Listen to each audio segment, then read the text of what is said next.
All right, live, 10 a.m. Thursday, another live leadership talk. Steve Cargilis here with you for Leadership Pathfinder. Here today, we're going to talk about trust and the emotional bank account. Trust and the emotional bank account. So let's get started. Trust is foundational to leadership, but let's take a step back. Leadership is it's a relationship like any other relationship. So, hang on a second. What does this mean? No, I think that's wrong. Okay. So trust is the foundation of leadership because it is the precursor to influence, and leadership is the art of influence. And so, let me take a step back. I'm getting a little bit distracted with things flashing up on my phone here. Leadership is the art of influence. Leadership is a relationship like any other relationship. So when we think of relationships, trust is always something we say is the foundation of the relationship. And so it is no different when it comes to a leadership relationship. We have people who are we're gonna try and influence, right? If leadership is the art of influence, we're trying to achieve something. So in that sense, trust is the precursor. It is so important to gain the influence of the people. So we saw it last week, trust being one of the characteristics of a strong leader. And so if we think about what we said last week, being honest, being ethical, controlling your emotions, these are all things that are important to building the trust. But it also had to do with leaders are trusting. They set the tone. They set the example. And so by setting the tone or setting the example, they're letting their people know that, hey, this is how we operate here. I'm trusting you to do what I expect you to do. And I'm hoping that by setting the example, you're going to trust me to do what you expect me to do as your leader.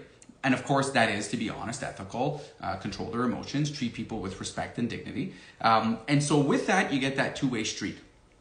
So trust is also a law of leadership, meaning you cannot have strong leadership, both on the personal side or leadership itself, without trust. It has a lot to do, though, with where you've been. So if I'm a leader of a team and I'm expected or I'm anticipating or trying to sell that we're going to go and we're going to do all these things, but I have no experience as a leader, it's going to be hard to trust me. I'll give you another example. When you get on a plane, most people are going to trust that that pilot has done their thousands of hours of flight training, practice, they've co-piloted, and now they've got the skills and abilities to safely get you from here to there. And it's the same way if you look at a very basic example. I worked for a long time in the quick service restaurants. If you hired someone for a customer service role, you hire them, what we say is you normally are going to hire them based on their smile, right? So if they've got the right personality, they're friendly, they seem to have, the basic math skills to be able to count out the money and give the change back. Well, then you're going to trust that they can do the job and handle your customers properly. If you take it up to a higher skilled position, let's say somebody who's going to be working with volatile chemicals or managing volatile chemicals, well, you wouldn't base it on that same experience, right? You wouldn't say, well, they've got a nice smile and they seem to have the right personality. Let's put them in charge of something that can go really, really wrong. You would want somebody who, if they've got a PhD in chemical engineering, they've got experience managing these kinds of things safely, they've got a safe and good track record. Well, then you'd say, well, I trust that this person is going to be able to do going to be able to handle the responsibilities and achieve it the way I hope them to be able to achieve it. So as leaders, we're going to trust people for that. So it goes the same way too. Our background is going to, or our past behaviors, past actions are going to be a strong determinant of how much people are going to trust us. And so as a leader, we have to share a little bit about who we are, right? So when you take over a team, it's not, hi, I'm your leader, here we go. That's what a non-effective leader would do. That would be somebody who's going to depend on their position and their authority to get what they want. But somebody who's looking to actually serve their people, influence them to go to wherever it is they're hoping to get to achieve the goals they're hoping to achieve, they're going to talk about what they've done in the past and what they've achieved, the accomplishments they've had. And accomplishments are a great way to gain the trust and to show the abilities so people can say, okay, this person, if I'm using myself, okay, he's done it, he's able to do it, we trust that he'll be able to do it again. So past behaviors are the best predictors of future behaviors. And so telling the stories of where you've been can demonstrate your ability to lead and your ability to achieve results. Now that's where a lot of leaders, there's telling your stories of success and achievement, and that's great. But we also talked last week about being vulnerable and showing your people that, hey, making mistakes is fine. And a lot of leaders don't want to go there, okay? They think that, well, if I talk about what didn't go well, it's going to show my weakness and people are going to take advantage of it. Well, confidence, right? Remember, rule number one of the leader is they are confident. And so to break down the barriers of trust with your people, really important is not just telling the stories of successes and achievements and awards and all that, but also talking about the struggles, the challenges, the failures. Because by setting that as part of your story, you're also communicating to your people that failure is normal. And I'm in a great position now because I'm leading this team, but I've failed and I've moved on from those failures and I've had challenges and I've gotten past those challenges and I've faced obstacles and I've overcome those obstacles. And so by talking about, the struggles that we have as leaders as well, it presents us as normal human beings. It presents our vulnerabilities, and it communicates the message to our people that it's okay to struggle. Everybody is a beginner at some point in something. And if we want our people to take the risks, if we want our people to push to their limits and then beyond, we're going to have to accept that they make mistakes. So we're going to have to communicate that mistakes are normal. So saying, hey, mistakes are fine, I accept them, but never talking about mistakes, never admitting mistakes, like we said last week, well, that's communicating something totally different. And typically those actions are going to speak a lot louder than the words of mistakes are okay. So instead, talking about the struggles we've had, talking about the failures, talking about the setbacks. I'm not talking necessarily of going into your deep, darkest secrets personally. I'm talking about in your leadership challenges, in your work struggles. By talking about the struggles you've had and the challenges you've had, you are telling your team members it's okay to have struggles. And I, as your leader, will understand them. So if you're having struggles and you're having challenges, ask for help. Reach out. I'm here because I'll understand that. And so that trust, by you disclosing your weaknesses, your failures, your challenges, it's saying to the person that I'm trusting you enough to share this. And so again, you're setting the example as the leader, you're setting the tone as the leader that, one, I'm trusting you so you can trust me. And two, in this example, hey, I'm trusting you by sharing with you the stories of my weaknesses or stories of my challenges, past failures. It's also allowing the person to understand that it's okay to make those mistakes. And I trust my leader that when I make those mistakes or have those challenges, I can come to him or her and talk about it without judgment and without, most importantly, being treated like I'm a loser, being treated like I don't belong on this team. And so it's these little subtleties as leaders that we have to think about. It can't always be rah, rah, rah, strength, strength, strength, we're the best, I'm the best, and you have to follow me. When you do that, it's dishonest because we're all human, we all make mistakes. And people will not buy into that. I mean, you might have the small minority of people who say, oh my God, my leader is perfect. But in the reality of the world, most people will see through it and say, my leader's BS. He or she is trying to paint a story of perfection, but I know that's not it. But if that's the story they want, well, that's the story we're going to all have to share. So we're all going to have to share in that leadership, in that perfection. And so being honest and sharing is going to allow your followers to be a little bit more comfortable. And so telling those stories will help build that trust. But one who makes up stories is not a leader, they're a manipulator. And so a manipulator does influence people, but they do it through dishonesty. And so a leader who's going to make up stories to try and bolster themselves versus saying, I've had this, I've never done this, but I've done these things in the past. And I think based on that, I can succeed here with you guys. We can succeed together as a team. Will have a stronger impact in the long run than the person who makes up stories to try and make themselves sound, great and successful and, no challenge too big, because that charade has to be played out for as long as that person is there. They have to continue that, oh yeah, I've always done this. And if you've ever worked for someone like this, it doesn't take long before, you're hearing the stories and you're sitting there going, it's the same story. The stories change over time. So that's the thing with making up the story. So a leader is honest and ethical, and they use that honesty to disclose about themselves to build the trust of their people. So you can't expect your followers and you can't ask them for respect and trust if you're not going to treat them with respect, dignity, and trust. It's kind of the message that I keep saying.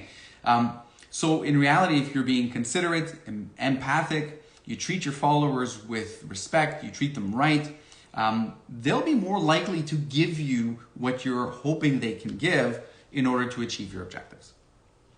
Stephen Covey wrote a book called The 7 Habits of Highly Effective People. And give a wave if you've read this book. And if you haven't, I highly suggest you get it. If you're serious about becoming a high-performing leader, this has to be in your library. The 7 Habits of Highly Effective People by Stephen Covey. So one of the principles in the book is the emotional bank account. The emotional bank account is like a real bank account. It fluctuates up and down. But in this account, however, the balance is counted in trust and loyalty instead of in dollars and cents. So I drew this up. Now, we see things backwards here, so I had to write this backwards. So my writing isn't usually this third grade-ish, but considering I wrote it backwards, so you should be able to see that. So we've got the EBA, we've got deposits and withdrawals, right? EBA being emotional bank account. And so you've got deposits on top and the negative, the withdrawals below. So, hey, got to use some graphics. That's as good as it's going to get for now. But I wrote it backwards, so please recognize the fact that I don't normally write like somebody who's just learning how to write. So, getting beyond my high-tech graphics here, the emotional bank account with deposits and withdrawals will build trust with your team. But this isn't just as a leadership position, right? This isn't just as a leader. Like I said, a leadership relationship has the same foundation of every other relationship. Trust is important. Communication is important, right? So the EBA is a principle that can be used and should be considered in all relationships. So even if you're saying, well, I'm not really in a leadership position, well, like we talked about last week, we all influence or all try and influence people around us. To the extent that's going to differ based on our positions, based on the relationship itself, but we're all trying to do that. So even let's say as parents, like I said, parenting is definitely a leadership position that evolves over time. So the EBA applies to all relationships. And so on the deposits side, on the positives, when we make a deposit, we're going to be doing good things for people. We're going to be saying good things to people. And on the withdrawal side, well, those are negatives. Those are bad emotions, right? So it's either we've done something wrong, we've said something that upsets them. And so in a relationship, we're always trying to keep the balance in the positive as much as we can. And so to give some examples, on the positive, it could be something like giving praise, right? In a leadership position, or even, between friends. Somebody does something, you have a friend who got a new car, you say, hey, wow, amazing car. I'm so happy for you. You got it for, right? That's a deposit. You're giving praise. And as a leader, you might say something like, hey, thanks for thanks for doing whatever it is that you did. I really appreciate it. It's helped our position in against our competitors. Yada yada yada. You're doing something to make them feel good. You're recognizing them. You're praising them. On the other side, on the negative, on the withdrawal, with your friend, it might be you stand them up. You're supposed to go out. You didn't go out. You didn't let them know that you weren't going to make it, and you stand them up. So now that's a negative. Now they're upset with you. Okay. On a leadership side, it might be, and for whatever reason, the friend side is coming easier to me today. On the leadership side, it might be assigning someone a task without the necessary tools. So you might say, I need you to do this, get it done, but you don't explain how it's got to be done. You don't give any real resources for them to get it done. So they're struggling with it, and they know that they're struggling because you didn't set them up for success. And so it's a little thing. I mean, it's quite a big thing, but it's a little, brain fart. You didn't think I got to maybe show them a little bit about what they got to do, but that leads to a withdrawal, and it leads to them feeling badly about you. The goal in all these relationships, like I said, is to keep a positive balance. And so we're trying to have more positives than negatives. The reality is withdrawals in the emotional bank account are always bigger than deposits, especially in leadership positions. Now, when we're in a relationship where there's love and there's family or whatnot, that's not necessarily the case because you have emotion behind it. When we're looking in a leadership position, we're trying to achieve something. As a leader, you don't have the love to fall back on. So your withdrawals will always be greater than the deposits you put in. So what does that mean? Well, that means hopefully you're putting a lot more deposits in. So when it's time to make a withdrawal, and as a leader, you have to make withdrawals. People make mistakes. People don't meet expectations. You're going to have to give negative feedback. Those are still withdrawals, even if you have to do it. And so you have to put in more deposits, because when it's time to take that withdrawal, you want to make sure that you're not going to just empty the bank account and ruin the relationship. And so let's see if I've explained this well. I'd like you to take a moment. I see some comments. Absolutely, such a good point. Thanks, guys. What I'd like you to do now, and there's a few of you here, I believe, I'd like you to write in a comment an example of something you would say to a follower on your team as a deposit. Okay, so I'll give the first example. We could say, thank you. Just saying thank you can be a very simple deposit.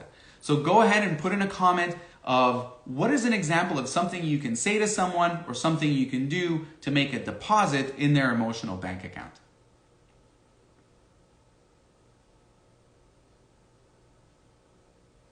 Let's see if anybody writes this. First time I'm trying this.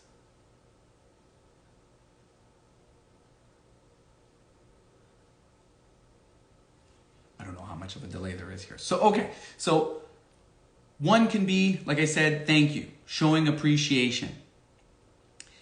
Thanks for stepping up and writing the minutes for our team. Yeah, exactly. And exactly,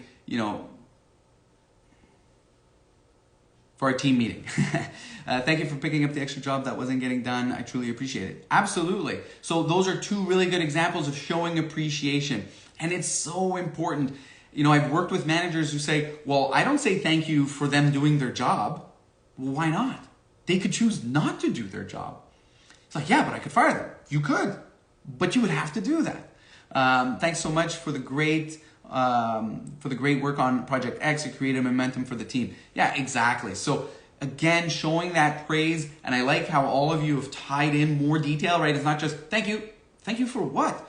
Give more detail, give more specificity to what you're thanking them for. It makes them understand exactly what they did right, and it encourages that behavior to continue. So very good. Showing appreciation.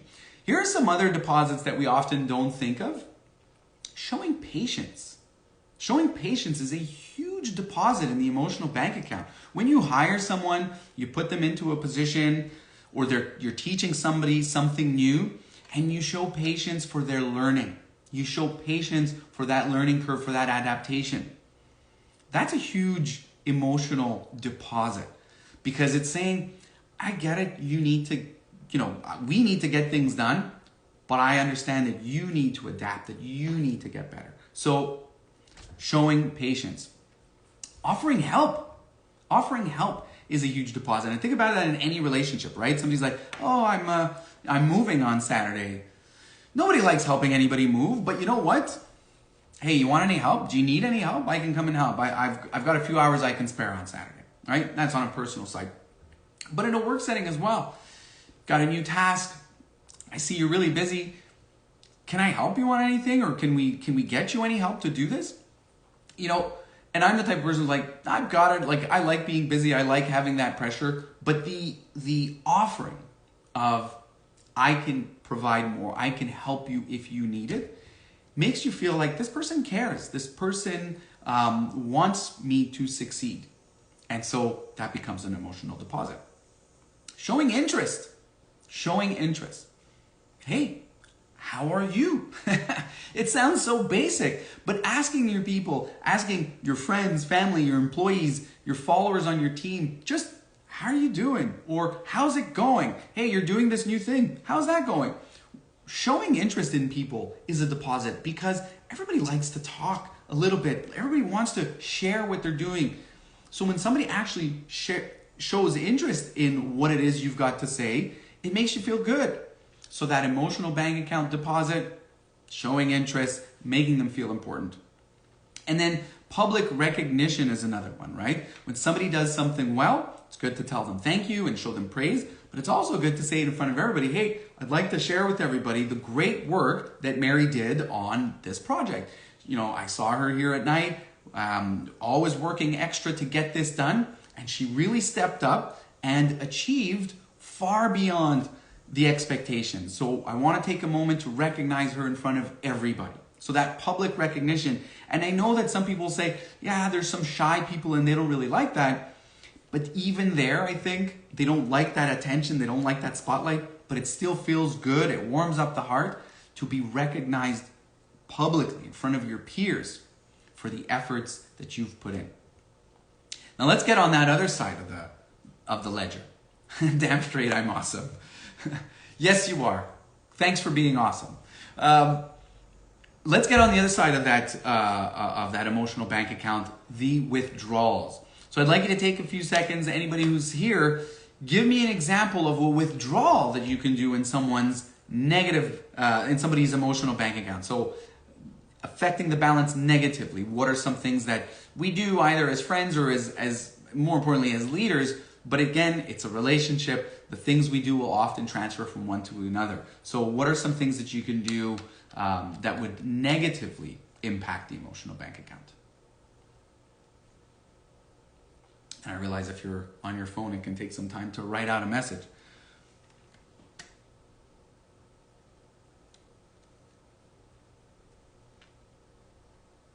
So as those are being typed up, I'm going to start. I already mentioned negative feedback. Now you might say, well, hang on a second, negative feedback, but then how do we correct people? Well, but that's the thing. Nobody likes to be corrected. Nobody likes to say, hey, stop, hang on a second. What you're doing is not right. Or saying even, we've got some performance issues we need to discuss, or your conduct is inappropriate, or your attendance is not meeting expectations. Those are all examples of negative feedback that we have to do as leaders. So people avoid it. But if you're avoiding that, you're avoiding an opportunity to improve the situation, right?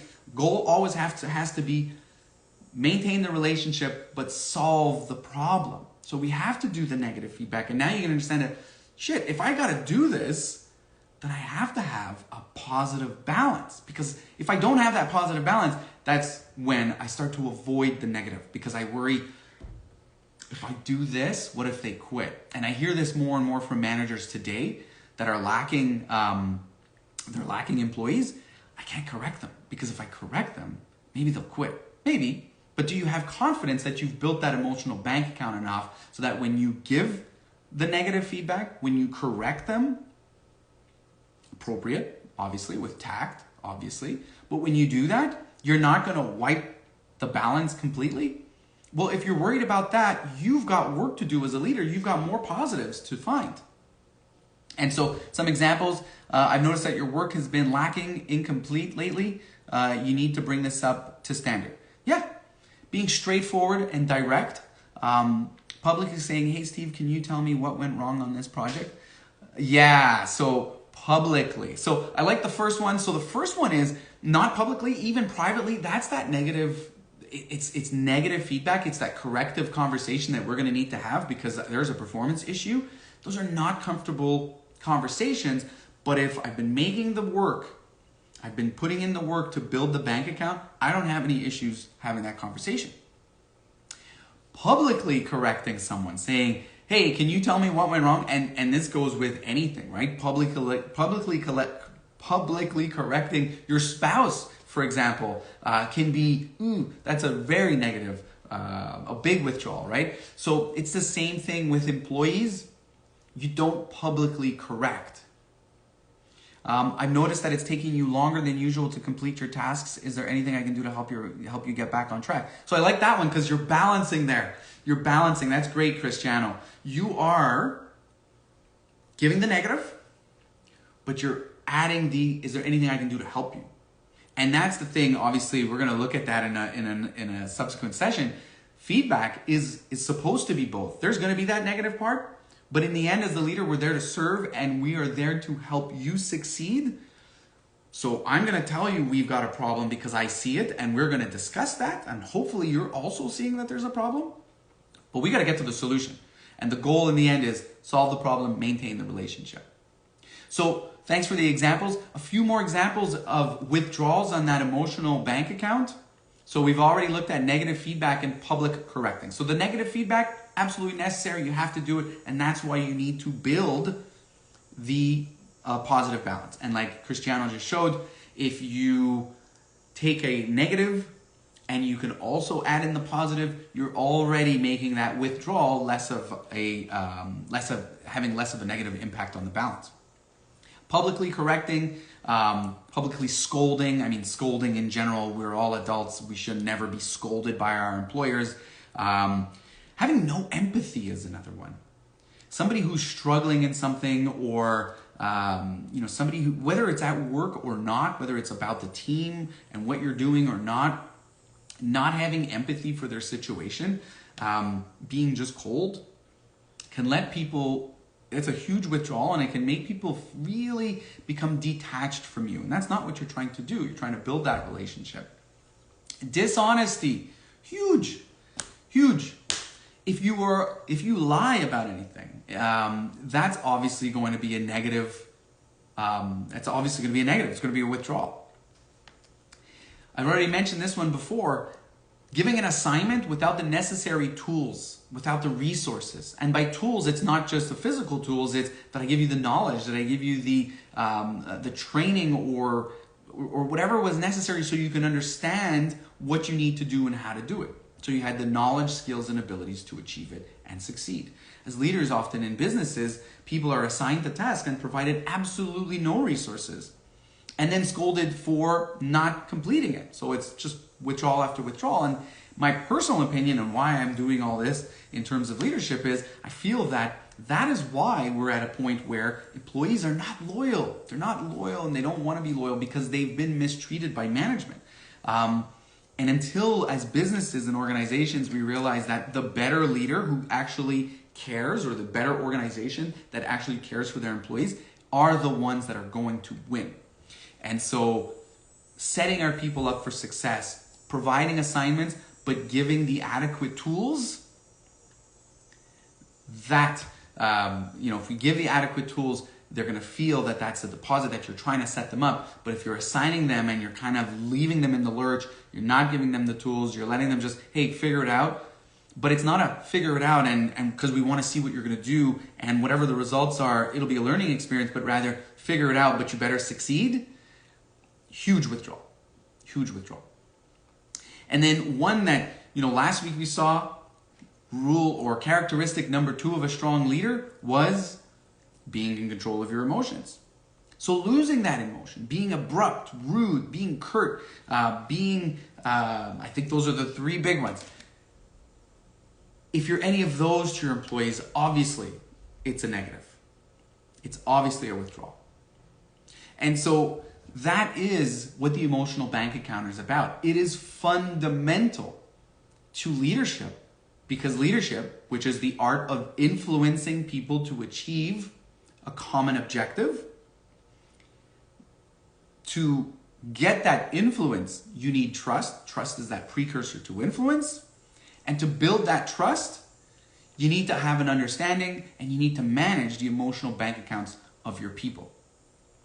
So we are now at 10:31 in the morning Eastern Time. I'm happy that those of you who can joined. Next week we will be meeting again. Not yet set up what we're going to do next week, but we'll have another live session looking again at leadership in our everyday lives and how we can get better at it. So thank you for joining. I really appreciate it. Took me a few minutes at the beginning to just get my bearings straight with the distractions. I'm going to get better at this. And so thank you very much, everybody. Have a great day.